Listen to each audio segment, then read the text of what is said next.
Namaste, everybody. I'm Tamal Dodge. This is Casey. Welcome to BODHI. We're going to do another session for yoga for absolute beginners. It's important today if you have 2 blocks or 2 large books that are the same width. If you don't have that, it's totally fine. You can do the class without them. It's not a make or break, but it would be helpful. Also, if you have a bolster, that would be awesome. If you don't have a bolster, you can always get a rolled up towel and use that as an alternate. We're going to start kneeling. Casey's going to keep her bottom off of her heels, and she's going to grab her calves real quick and she's going to roll them outward, kind of out of the way. And then I'm going to take this bolster and I'm going to place it right between her hamstrings and her calf muscles, and she's going to sit there. So if you don't have a towel or a bolster, you can also use a block. So she's going to sit up for a moment, and you can take a block. I like to use the lowest side and place it right between the calves, and then she can sit on that and it'll be like a little chair or a stool for them. Plant the palms on top of the knees, close the eyes, draw on the belly, lift the chest. So the beginning of our yoga practice should always start with becoming aware of the subtleties in the body, the inhales and the exhales. The Paraka Rajaka, it's called. And then we want to iron out the breath so all the irregularities are kind of siphoned or sifted out. And we come to this point where we have balanced breathing, or samasvriti they refer it to. Once we find this balanced style of breathing, we can make our breath sound like the ocean rushing on and off shore, or as if we were fogging a mirror with our mouth shut, creating this natural ha sound. Then we let our attention drift to the physical body, the sensations, noticing, is there extra stiffness, tightness in the knees? Is there some sensitivity in the ankles? Is there congestion in the lower back? And as we do this mental scan, we start to check all the boxes of all the things we want to work on, work through, work around. Because we should approach our yoga practice with a goal. Whether that is, I want to get more flexible, I want to target this one area of my body, I just want to be able to breathe and forget about work and life. Whatever the case may be, it can be a wide variety, but it should be very mindful. It ensures that our practice is fulfilling and enriching. Let's take an inhale through the nose and hold your breath at the top. So when we hold our breath, it's called a kumbhaka, or retention, and it's naturally just going to build the stress in our body to the surface, and we'll open our mouth and let it go. Again, inhale deeply through the nose, holding at the top, out of the mouth. Go back to breathing through the nose, go back to the Ujjayi. Let's blink your eyes open. Let's stand on your shins and knees like you would stand on your feet. So, I'm going to have Casey place her hands on her hips for a moment. She's going to ground down her shins and the tops of the feet into the floor, as if her knees, her shins, her ankles, and her feet was each one gigantic foot that she's standing on.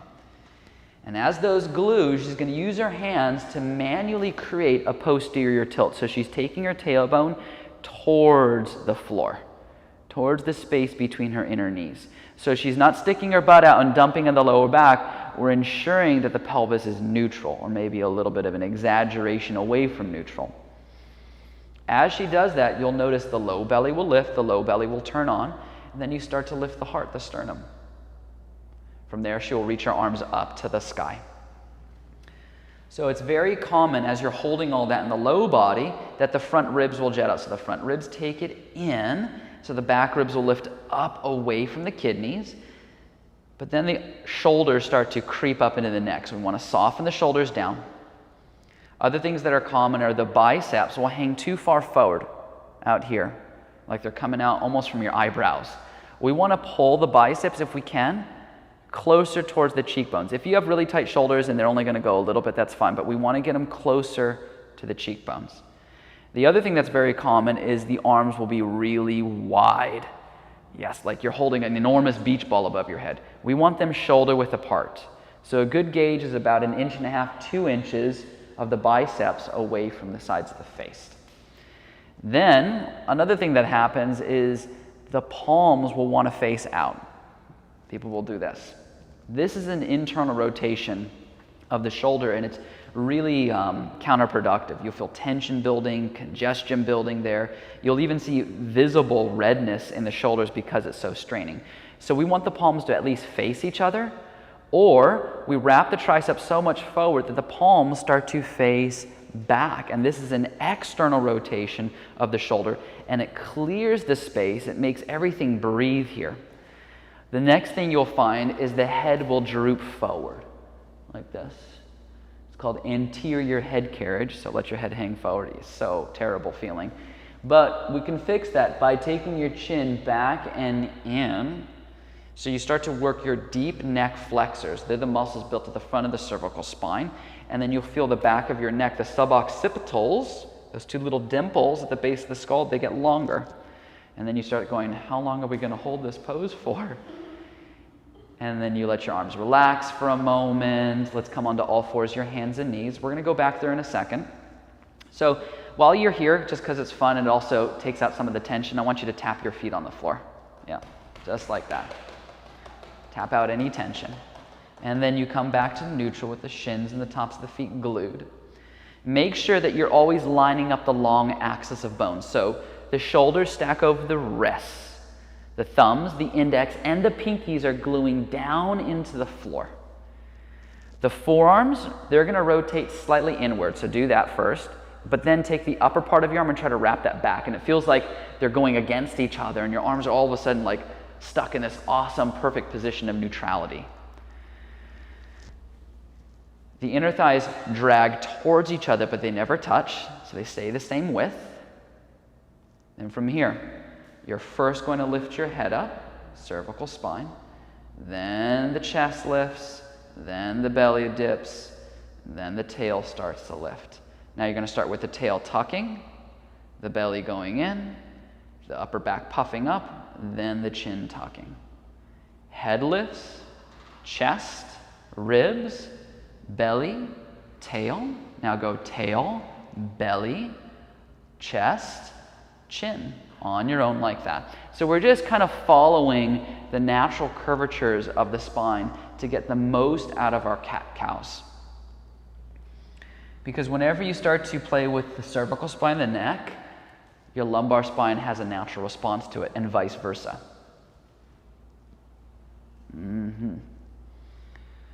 And we should always look at our yoga practices. Yeah, these are very basic, fundamental things, but they're not boring if we're really focusing the attention to detail, the attention to alignment. These are actually advanced concepts, but done in simple postures, approachable postures. So we come to a flat neutral back. We are going to stand back up on our shins and knees like we did earlier. You can take your books. Ooh, if they're heavy books, this will be really hard. Books or blocks, you're going to wedge one right between your inner thighs, high up towards the groin if you can. So you get a good squeeze. I like to use the skinny side, but if you have a book, you can find whatever side you like. It's going to have to be most likely the skinny side. Then the wide side of the block or the book above the head.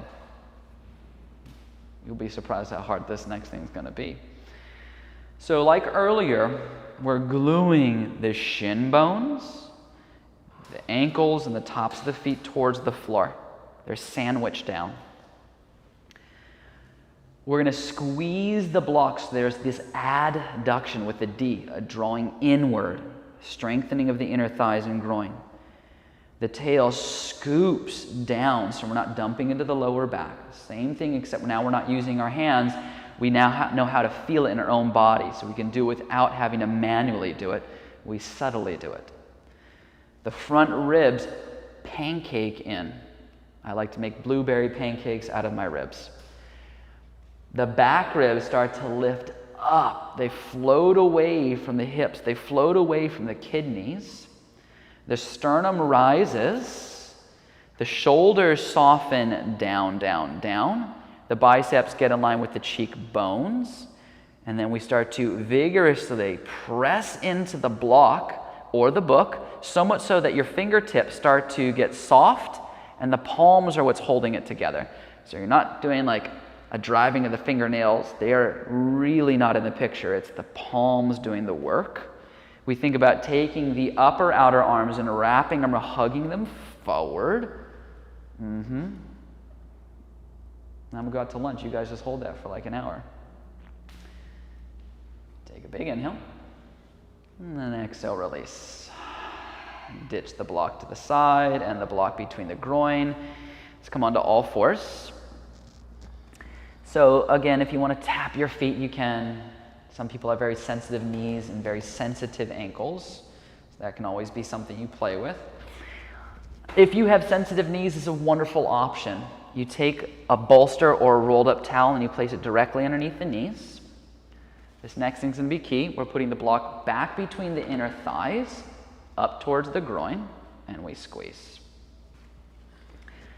The second book or block is going to be wedged right between our thumbs and index, like this. Now, I want you to press your index knuckles and index fingers into the sides of the book or the block. You emphasize pressing the earth away as the forearms, the radius and ulna, again turn in a little. The upper outer arm wraps back. The inner thighs are tractioning in. They're squeezing. They're adducting. The tops of the feet and shins are gluing. Now, inhale. The head lifts. The chest. The belly. The tail. And the tail tucks first. Then the belly. The chest. The chin tucks last. You know how this goes. Follow the natural wave in the spine. 30 seconds.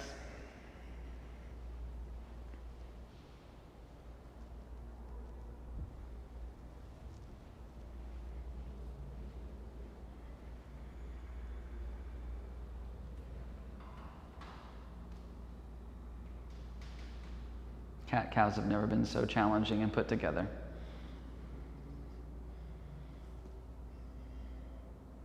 This looks great. So you'll come to a flat neutral back. Keep what you have with the towels underneath the knees, the block between the thighs. Let's stand up on the shins and knees, just like we did earlier. Stand all the way up. It's kind of, you're going to be like, all we're doing is cat-cows and standing on the shins and knees. Essentially, when you're standing on your shins and knees, it's a Tadasana. It's a standing, a mountain pose, but just on your knees. So you're going to take the lovely block or book between the hands. You raise your arms to the sky.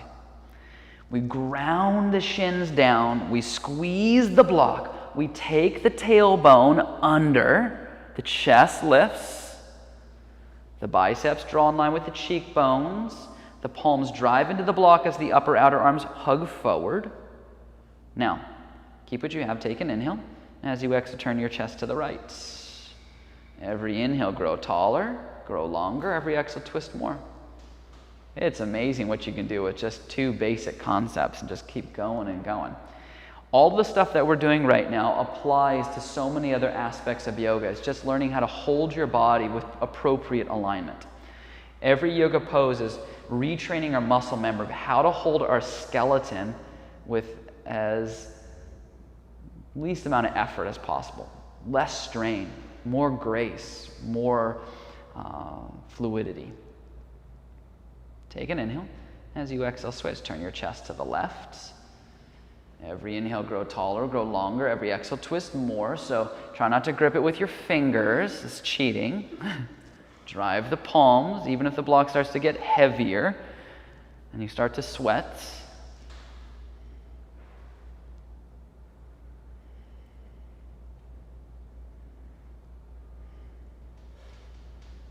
Let's inhale, come to center. And you can relax your arms, come to all fours, your hands and knees. So we're going to take the block out. And you're going to place both blocks or books directly underneath your hands. If you don't have blocks or books, you just put your hands on the floor. So what we're doing is we're elevating the floor. So notice how her torso is now, her shoulder blades are higher than her hips. This is what we want. We're going to create just a different variation of these back bendings, this flexion and extension of the spine. The palms ground down. The forearms draw in. The upper outer arms wrap back. The inner thighs are energetically drawing together as the shin bones press down. Now inhale, head lifts, chest lifts, belly dips, tail lifts. Then exhale, tail, belly, upper body, chin. On your own, flow freely. Should feel completely different. The whole back bending sensation should feel different. The flexion of the spine, the rounding should feel different. And these cat-cows are really about spinal health. You'll find that many chiropractors and even physical therapists incorporate this spinal movement in exercises. Because really, we're only as mobile as our spine, that amazing column running from our tailbone all the way up.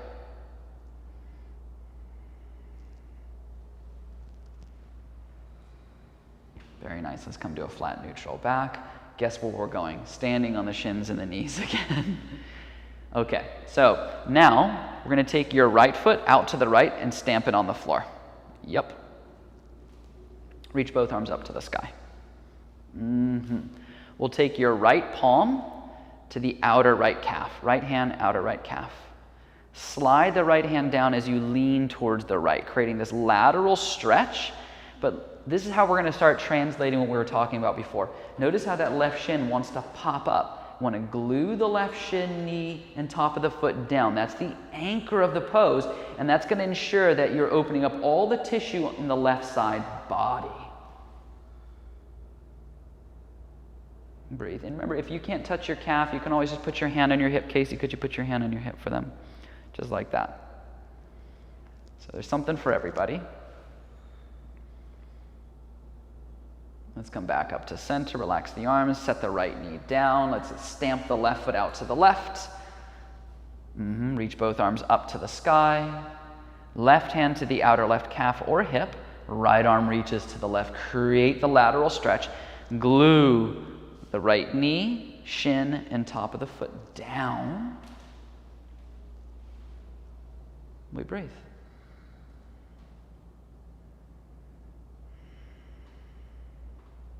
No rush.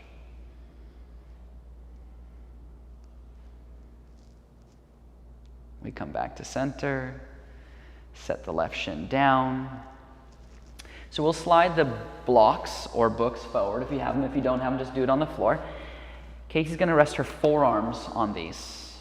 And once her forearms are on them, she's going to make sure her hips move back enough so that they're directly over the knees, and then she's going to dip her chest towards the floor. You get this wonderful stretch lengthening across your pectoralis muscles, the front of the shoulders, the anterior deltoids, hollowing out the armpits. It's just a variation of half downward facing dog, or puppy dog, they call it.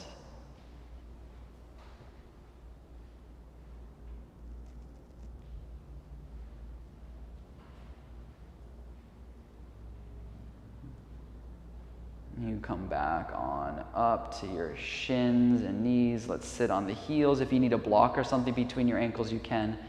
Take your hands at prayer in front of your heart. Take a big inhale through the nose. Hold your breath. Out of the mouth. If you want to take a shavasana after this, lay on your back with your eyes closed for a minute or two. That's always a nice option. Otherwise, thank you guys for practicing with us for another session of Yoga for Absolute Beginners. We'll see you again soon. Namaste.